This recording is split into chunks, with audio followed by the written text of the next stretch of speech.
அதே போல சட்ட ஒழுங்கு கூடுதல் டிஜிபியாக டேவிட்சனும் தற்பொழுது பணிமாற்றம் செய்யப்பட்டிருக்கார். ஆம்ஸ்ட்ராங், அதாவது பகுஜன் சமாஜ் கட்சியோட மாநில தலைவர் ஆம்ஸ்ட்ராங் சென்னையில் கொலை செய்யப்பட்டிருந்த நிலையில் தற்பொழுது சென்னை மாநகர காவல் ஆணையர் அதிரடியாக மாற்றப்பட்டிருக்கார். புதிய ஆணையராக அருண் IPS, சட்ட ஒழுங்குடைய கூடுதல் டிஜிபியாக இருந்த அருண் சென்னை மாநகர காவல் ஆணையராக தற்பொழுது நியமிக்கப்பட்டிருக்கார். இந்த உத்தரவை தமிழக அரசு தற்பொழுது பிறப்பித்திருக்கிறது. சந்தீப் ராய் ரத்தோர் கடந்த ஓராண்டாக சென்னை மாநகர காவல் ஆணையராக இருந்த நிலையில் தற்பொழுது சட்ட ஒழுங்கு, அதாவது உளவுத்துறை எச்சரிக்கை உள்ளிட்ட பல்வேறு விமர்சனங்கள் இருந்திருக்கக்கூடிய நிலையில ஆம்ஸ்ட்ராங் கொலைக்கு பின்னர் இந்த மாற்றமானது நடந்திருக்கிறது. புதிய கமிஷனராக அருண் IPS நாளைய தினம் பொறுப்பேற்பார் என்ற தகவலும் கிடைக்கப்பட்டிருக்கிறது. சட்ட ஒழுங்கு கூடுதல் டிஜிபியாக அருண் இருந்த நிலையில் தற்பொழுது சென்னை மாநகர காவல் ஆணையராக பொறுப்பேற்றிருக்கார். அதே போல கூடுதல் சட்ட ஒழுங்கு டிஜிபியாக டேவிட்சனும் தற்பொழுது அந்த பொறுப்புக்கு பணியிட மாற்றம் செய்யப்பட்டிருக்கார். பாலா கோகுல், நீங்க குறிப்பிட்டது போல ஆம்ஸ்ட்ராங் கொலை வழக்கு விவகாரம் மிக குறிப்பா எதிர்க்கட்சிகளினுடைய தொடர் குற்றச்சாட்டுகள், காவல்துறை உரிய நடவடிக்கை அல்லது முன்னெச்சரிக்கை நடவடிக்கைகளை மேற்கொண்டிருக்க வேண்டும் என்ற விமர்சனங்களுக்கு எதிர்வினையாக இந்த மாற்றம் அப்படின்னு பார்க்கலாமா?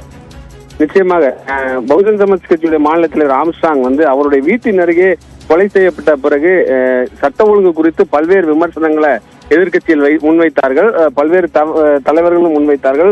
அதே போல திமுக கூட்டணியில் இருக்கக்கூடிய விடுதலை சிறுத்தைகள் கட்சி, காங்கிரஸ் கட்சியுடைய மாநில தலைவர் செல்வ பந்தை உள்ளிட்டோரும் உண்மையான குற்றவாளிகளை கண்டறிய வேண்டும் உள்ளிட்ட பல்வேறு கருத்துக்களை தெரிவித்திருந்த நிலையில் உளவுத்துறை எச்சரிக்கையாக இருந்திருக்கலாம், கூடுதல் பாதுகாப்பு வழங்கி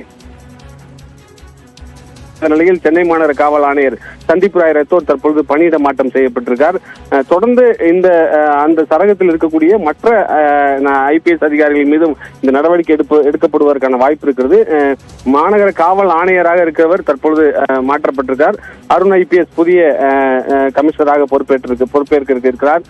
இந்த மாற்றத்திற்கு ஒரு முக்கியமான காரணம் சட்ட ஒழுங்கு பிரச்சனைகள் குறித்து பல்வேறு விமர்சனங்கள், இந்த ஆம்ஸ்ட்ராங் கொலை குறித்து பல்வேறு கருத்துக்கள், பல்வேறு விமர்சனங்கள் வந்த நிலையில தமிழக அரசு தற்பொழுது பிறப்பித்திருக்கிறது. பாலா,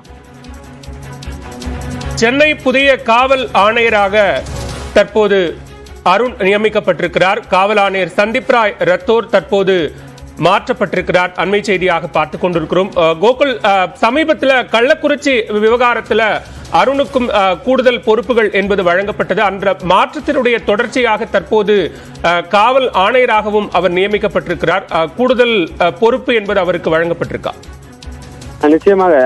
ஏற்கனவே கள்ளக்குறிச்சியில் விசச்சாராயம் மருந்தி 65 பேர் உயிரிழந்த விவகாரத்துல பல்வேறு விமர்சனங்கள் எழுந்தது. குறிப்பாக அப்போதும் உளவுத்துறை எச்சரிக்கையாக இருந்திருக்கலாம், காவல்துறை உரிய நடவடிக்கை எடுத்திருக்கலாம் உள்ளிட்ட பல்வேறு விமர்சனங்கள் எழுந்த நிலையில் மதுவிலக்கு கூடுதல் டிஜிபியாக இருந்த மகேஷ்குமார் அகர்வால் அப்பொழுது இடமாற்றம் செய்யப்பட்டார்.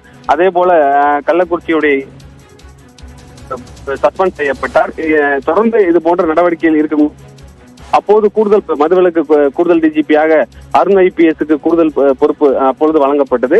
தற்பொழுது சென்னை மாநகரத்திலேயே இது போன்ற ஒரு சட்ட ஒழுங்கு லாண்ட் ஆர்டர் பிரச்சனையாக இந்த கொலை பார்க்கப்பட்டது. ஒரு தேசிய கட்சியுடைய மாநில தலைவராக இருக்கக்கூடிய ஆம்ஸ்ட்ராங் அவருடைய வீட்டின் அருகேயே மாலை நேரத்துல ஒரு 7 பேர் கொண்ட கும்பலால் துணிகரமாக கொலை செய்யப்பட்ட சம்பவம் பெரிய ஒரு அதிர்வலையை ஏற்படுத்தியது. சட்ட ஒழுங்கு குறித்து பல்வேறு விமர்சனங்கள் வைக்கப்பட்ட நிலையில் தற்பொழுது சென்னை மாநகர காவல் ஆணையர் இடமாற்றம் செய்யப்பட்டிருக்கார். அவருக்கு பதிலாக சட்ட ஒழுங்கு கூடுதல் டிஜிபியாகவும் மதுவிலக்குடைய கூடுதல் டிஜிபியாகவும் இருந்த அருண் IPS மாநகர காவல் ஆணையராக பொறுப்பேற்கிறார். அருண் IPS ஏற்கனவே சென்னை மாநகர காவல் ஆணையத்துல கூடுதல் ஆணையராக பணியாற்றிருக்கார். சட்ட ஒழுங்கு கூடுதல் ஆணையராக இருந்திருக்கிறார். அதே போல போக்குவரத்து கூடுதல் ஆணையராக இருந்திருக்கார். தற்பொழுது சட்ட ஒழுங்கு தொடர்ந்து இணைப்பில் இருங்க. தற்போது சென்னை மாநகர காவல் ஆணையர் மாற்றம் செய்யப்பட்டது தொடர்பான மேலதிக விவரங்களை வழங்குவதற்காக செய்தி அறையிலிருந்து இணைகிறார் சிறப்பு செய்தியாளர் அபிநயா. Over to you. நன்றி பாலவேல். சென்னை காவல் ஆணையராக இருந்த சந்தீப் ராய் ரத்தோர் மாற்றம் செய்யப்பட்டிருக்கிறார். இது சார்ந்த கருத்துக்களை நம்மோடு பகிர்வதற்காக பத்திரிகையாளர் திரு ராதாகிருஷ்ணன் இணைப்பில் இருக்கிறார். அவரோடு பேசலாம். வணக்கம் சார். இந்த மாற்றம் எந்த அளவிற்கு அவசியமான ஒண்ணு அப்படின்னு பார்க்கணுமா, அல்லது விமர்சனங்களுக்கு பதிலாக இந்த மாற்றத்தை அரசு செஞ்சிருக்காங்க அப்படின்னு பார்க்கணுமா? இல்ல, நிச்சயமா இது இந்த மாதிரி ஒரு பெரிய ஒரு விஷயம் நடக்கும்போது, ஒரு மர்டர் நடக்கும்போது அதுக்கு பொறுப்பேற்க வேண்டியது கமிஷனர் தான், போலீஸ் கமிஷனர் தான். அதுவும் குறிப்பாக ரவுடிகள் சிட்டிக்குள்ளாலேயே வித் இம்ப்யூனிட்டி ஒருத்தரை போட முடியும்னு விட்டால் நிச்சயமாக அது சிட்டியினுடைய லா அண்ட் ஆர்டருக்கு ஒரு பெரிய பிரச்சனையாகும். எப்படி கள்ளக்குறிச்சி அந்த விஷச்சாராயங்கள் வந்து லா அண்ட் ஆர்டர் எந்த அளவுக்கு நலிந்து போயிருக்கிறது தமிழ்நாட்டில் என்று காமிக்கிறதோ அதே மாதிரி தான் இந்த மாதிரியான, அதாவது ஒரு 7 மணி அளவில் வந்து இந்த மாதிரியான ஒரு மர்டர் நடக்கும்போது இப்ப நமக்கு பல விஷயங்களில் வந்து ஏர்லி மார்னிங் அவர்ஸ்ல நடக்கலாம். அதே மாதிரி நடுராஜாமங்கள் எல்லாம் நடந்த விஷயங்கள் இருக்கிறது. ஆனால் ஒரு ஈவினிங் சமயத்துல இல்லை என்றால் பட்டாப்பகல்ல வந்து ஒரு கொலை நடக்கும் போது அதுவும் ஒரு அரசியல் ஆபரேட்டிவ், அவர் ரவுடியா இருக்கலாம், இல்ல இல்லாமல் கூட இருக்கலாம், இல்லை என்றால் கட்ட பஞ்சாயத்து பண்றவர் இருக்கலாம். ஏறத்தாழ அனைத்து அரசியல்வாதிகளும் கட்ட பஞ்சாயத்து பண்ணி கொண்டுதான் இருக்கிறார்கள். அப்படி ஒரு நபரை வந்து குறிவைத்து தாக்கும் போது அவரை கொல்றதுக்காக தான் வந்திருக்காங்க, வேற ஒன்னும் ஏதோ அடிச்சு போட்டு போறதுக்கு வரல. அப்படி இருக்கும்போது அந்த எந்த அளவுக்கு தைரியம் வருது ஒரு ரவுடி கும்பலுக்கு வந்து சென்னையில வந்து அடித்து விட்டால் இங்க ஒண்ணும் நடக்க முடியாது, இவர்கள் யாரும் போலீஸ்காரர்கள் ஒன்னும் செய்ய முடியாத இடத்தில் இருக்கிறார்கள் என்ற அந்த துணிச்சல் வருது இல்லையா? அதற்கு வந்து ஒரு எக்ஸாம்பிளாக, அதாவது ஒரு முன்னுதாரணம் பண்ண வேண்டியது தானே ஒரு போலீஸ் கமிஷனர் மாற்றப்படுகிறார். ஏனென்றால் அங்கிருந்தா இன்ஸ்ட்ரக்ஷன் வரணும். இது என்ன பலரும் கூறுவார்கள், நீங்க என்ன சொல்றீங்க அப்படின்னா போலீஸ்காரர்கள் எல்லாம் சேர்ந்து அதுக்கு வீரமணி என்கவுண்டர்ல போடுற மாதிரி சிட்டியில் இருக்கிற குண்டாக்கள் எல்லாம் என்கவுண்டர்ல போடணுமா என்ற கேள்வி நிச்சயமா எழும். நான் அதை குறிப்பிடவில்லை. ரவுடிகளுக்கு எங்கிருந்து அவங்களுக்கு எப்படி இந்த கூலிப்படைகளை வந்து தயார்படுத்த எப்படி முடியுதுன்னு பாத்தீங்கன்னா அவர்களுக்கு ஒரு மணி ஃப்ளோ இருக்கு, சப்ளை இருக்கு. அந்த மணி ஃப்ளோவை சப்ளையை வந்து போலீஸ் கண்ட்ரோல் பண்ணும். அந்த அது முக்கியமாக தான். அப்படி நீங்க கண்ட்ரோல் பண்ணீங்கன்னா அந்த பிளாக் மார்க்கெட்டை, அது கஞ்சாவானாலும் சரி கள்ளச்சாராயமானாலும் சரி, அதை கண்ட்ரோல் பண்ணீங்கன்னா நிச்சயமாக இந்த ரவுடிகளினுடைய அந்த வீரியம் குறைந்து விடும். அதைத்தான் ஒரு போலீஸ் அமைப்பு செய்ய வேண்டும். அதற்கு இன்ஸ்ட்ரக்ஷன் வந்து கமிஷனர் இருந்தா வர வேண்டும். கமிஷனர் வந்து அது வாரம் ரிவ்யூ நடத்த வேண்டும். அதுவும் ஆர்கனைஸ் கிரைம் யூனிட்டோட ரிவ்யூ நடத்த வேண்டும். குறிப்பாக வந்து வட சென்னையில வந்து நம்ம எப்போ ஏதோ ஒரு கிளீஷே மாதிரி ஆயிடுச்சு, வட சென்னையில வந்து இந்த மாதிரியான விஷயங்கள் நடக்கும் என்று. அப்ப வட சென்னையை குறிவைத்துக் கொண்டு ஒரு பெரிய ஒரு டீமை வந்து அவர்கள் வந்து அந்த வேலையில் ஈடுபடுத்த வேண்டும். அது வந்து கமிஷனர் தவறிவிட்டார் என்று நான் கருதுகிறேன். நிச்சயமாக இது மிக மிக தேவையான ஒரு நடவடிக்கை, கரெக்டான நடவடிக்கையாக நான் பார்க்கிறேன். இப்போ ஆணையருடைய செயல்பாடுகள்ல முன்வைக்கப்பட்ட விமர்சனங்கள் சார்ந்த விஷயங்களை சொல்லியிருந்தீங்க. இப்போ இது போன்ற பெரிய சம்பவங்கள் நிகழும் போது அந்த இடத்திற்கு செல்ல வேண்டிய ஒரு அவசியம், அதே போன்று இந்த சம்பவங்களுக்கான உண்மை என்னவாக நடந்திருக்கிறது என்பது குறித்த ஒரு முழுமையான விளக்கத்தை கொடுக்க வேண்டிய அவசியம், இதெல்லாமுமே அவசியமாக இருந்தது. ஆனால் அதிலிருந்து இவர்கள் தவறிவிட்டார்கள் என்ற அடிப்படையில் இந்த நடவடிக்கை எடுக்கப்பட்டிருக்கு அப்படின்னு பார்க்கணுமா?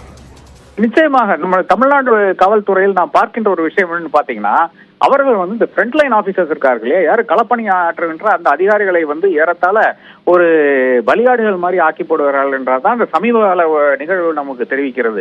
அதாவது ஒரு தலைவனாக இருந்தால் அந்த தலைவன் வந்து அதுக்கு பொறுப்பேற்க வேண்டும். பொறுப்பேற்று என்னால் தான் இந்த விஷயம் நடந்தது என்று அவர் தன்னுடைய ராஜினாமா கடிதத்தை வந்து கொடுக்க வேண்டும். இல்லை என்றால் எனக்கு இந்த பதவி வேண்டாம் என்று அவர் விலகி வர வேண்டும். This total failure of police commissioner. அதே மாதிரி இது அந்த சாராய மரணங்கள் வந்து ஏடிஜிபி லா அண்ட் ஆர்டருடைய டிஜிபியினுடைய ஒரு ஃபெயிலியராகத்தான் அவர்கள் பார்க்க வேண்டும். ஆனால் இந்த சமீப காலத்தில் நாம் பார்க்கின்ற ஒரு பெரிய ஒரு விஷயம் என்னன்னு பாத்தீங்கன்னா, இவர்கள் யாரும் வந்து அந்த ஸ்பாட்டுக்கு போறதில்லை. அவர்கள் வந்து ஏடிஜிபி லா அண்ட் ஆர்டர் போயிருந்தார் கள்ளக்குறிச்சிக்கு, ஆனால் டிஜிபி ஸ்பாட்டுக்கு போகவில்லை. அப்போ யாருமே வந்து அதற்கான அந்த ரெஸ்பான்சிபிலிட்டி வந்து எடுத்துக்க மாட்டேங்கிறாங்க. அவர்கள் யாரு களப்பணி ஆட்டி கொண்டிருக்கிறார்களோ அவர்கள் மேல இந்த பழியை போடுகிறார்கள். குறிப்பாக இந்த கேஸ்ல வந்து அசராகாருக்கு மேலே வந்து அந்த பழியை போட வந்து முனைந்து கொண்டிருந்தார்கள் என்றுதான் எனக்கு வருகின்ற தகவலா இருக்கிறது. அதே மாதிரி அங்க லோக்கல் போலீஸ், லோக்கல் எஸ்பி வந்து கள்ளக்குறிச்சி விஷயத்துல வந்து அவர்களை மட்டும் குறிவைத்து அவர்களை மட்டும் மாற்றுவது, அவர்களை மட்டும் சஸ்பென்ஷன்ல வைக்கிறது வந்து நிச்சயமாக அது நியாயம் கிடையாது, நீதியும் கிடையாது. நிச்சயமாக அது வந்து உண்மைக்கு புறமான விஷயமாகத்தான் இருக்கும். அதிலும் ஒரு ஹைரார்கியில் இருக்கு இல்லையா, அந்த ஹைரார்கியில் இருக்கின்ற அனைத்து அதிகாரிகளும் நிச்சயமாக அதற்கு வந்து அதுக்கு பங்குதாரர்களாக இருக்கிறார்கள். அவர்களை எல்லாம் வந்து மாற்ற வேண்டும், கூண்டோட மாற்ற வேண்டும். There should be fear.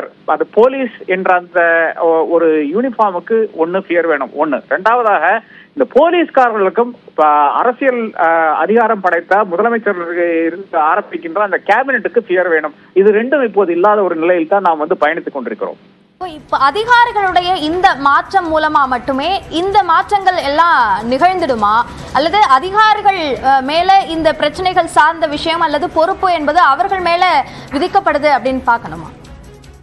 நிச்சயமாக ஓரளவுக்கு திணிக்கப்படுவதாகத்தான் பார்க்க வேண்டும். 2021 மு.க. ஸ்டாலின் வந்து அதிகாரத்துக்கு வந்த பிறகு ஒரு செல்வந்தர் கூட இங்க கைது பண்ணப்படவில்லை என்றதான் உண்மை நிலையா இருக்கிறது. குறிப்பாக சொல்ல போனீங்கன்னா அந்த செஹ்மத் கிளப் என்ற அந்த கிளப் இருந்தது இல்லையா, அந்த கிளப் அதுல வந்து அதனுடைய ஒரு பெரிய ஒரு கொலாப்ஸ் நடக்கிறது. அதுல வந்து சில நபர்கள் வந்து மரணம் அடைகிறார்கள், இன்ஜூர் ஆகிறார்கள். அதற்கு வந்து அவனுடைய ஓனரை கூட கைது பண்ணவில்லை. 2021 இருந்து திமுக அரசாங்கத்தினுடைய ரெக்கார்ட் பாத்தீங்கன்னா மிக மிக ஒரு மோசமான ரெக்கார்டாக இருக்கிறது. அதாவது ஒரு அரசியல்வாதி இதுதான் செய்ய வேண்டும், அதிகாரத்தில் இருக்கின்ற அரசியல்வாதி வந்து போலீஸினுடைய அந்த சாதாரண வேலைகளில் வந்து இன்டர்ஃபியர் பண்ணக்கூடாது என்ற அந்த பிரின்சிபலே மாறிவிட்டது. அது ஒரு வேலை வந்து 10 வருட காலமாக ஒரு மெத்தன போக்காக கூட இருக்கலாம், அதனுடைய விளைவாக கூட இருக்கலாம். ஆனால் அதை வந்து செய்ய வேண்டிய அந்த பொறுப்பு, அந்த கடமையும் வந்து திமுக அரசாங்கத்துக்கு இருக்கிறது. அது இன்னும் சரி செய்யவில்லை என்றதுதான் உண்மை நிலையா இருக்கிறது. அதை நாம் அதனுடைய நீட்சியாகத்தான் இந்த கொலைகளும் இந்த கள்ளச்சாரணை மரணங்களும் நாம் பார்த்துக் கொண்டிருக்கிறோம். இது முக்கியமாக இந்த அரசாங்கம் வந்து மிக சீரியஸாக எடுத்துக்கொண்டு அந்த பணிகளில் யாரெல்லாம் வந்து ஐடென்டிஃபைடாக பெர்ஃபார்ம் பண்ணியிருக்கிறார்களோ அந்த அதிகாரியை மட்டும்தான் நியமிக்க வேண்டும். அப்புறம் அதன் செகண்டாக அவங்களுக்கு வந்து ஃப்ரீ ஹேண்ட் கொடுக்க வேண்டும். இப்போ கூட பல மாவட்டங்கள் இருக்கிற எஸ்பிக்கள் வந்து முக்கியமான நபர்கள் மேல ஆக்ஷன் எடுக்கிறதுக்கு மறுக்கிறார்கள், பயப்படுகிறார்கள் என்ற தகவல் வந்து சென்னைக்கு வந்து கொண்டிருக்கிறது. இது எதனால்னு பாத்தீங்கன்னா நிச்சயமாக பல அரசியல் பங்கஷனரிஸ்னுடைய அந்த ஒரு இன்டர்ஃபியரன்ஸ் நடத்தான் வருகிறது. இதை தடுக்க வேண்டியது முதலமைச்சரினுடைய தலையாய கடமையாக இருக்கிறது. இணைப்பில் வந்து உங்களுடைய கருத்துக்களை எங்களோடு பகிர்ந்து கொண்டமைக்கு நன்றி திரு ராதாகிருஷ்ணன். காவல்துறையில் ஒரு மிகப்பெரிய இடமாற்றம் என்பது தற்போது நிகழ்ந்திருக்கிறது. மிக குறிப்பாக பகுஜன் சமாஜ் கட்சியினுடைய மாநில தலைவர் ஆம்ஸ்ட்ராங் கொல்லப்பட்டதன் நீட்சியாக இந்த இடமாற்றம் என்பது நடத்தப்பட்டிருக்கிறது என்று நாம் பார்க்கலாம். சென்னை மாநகர காவல் ஆணையராக இருந்த சந்தீப் ராய் ரத்தோர் அவர் தற்போது போலீஸ் அகாடமி அதனுடைய டிஜிபியாக மாற்றப்பட்டிருக்கிறார். அவருக்கு பதிலாக அருண் IPS சென்னை மாநகர காவல் ஆணையராக நியமிக்கப்பட்டிருக்கிறார். அதேபோன்று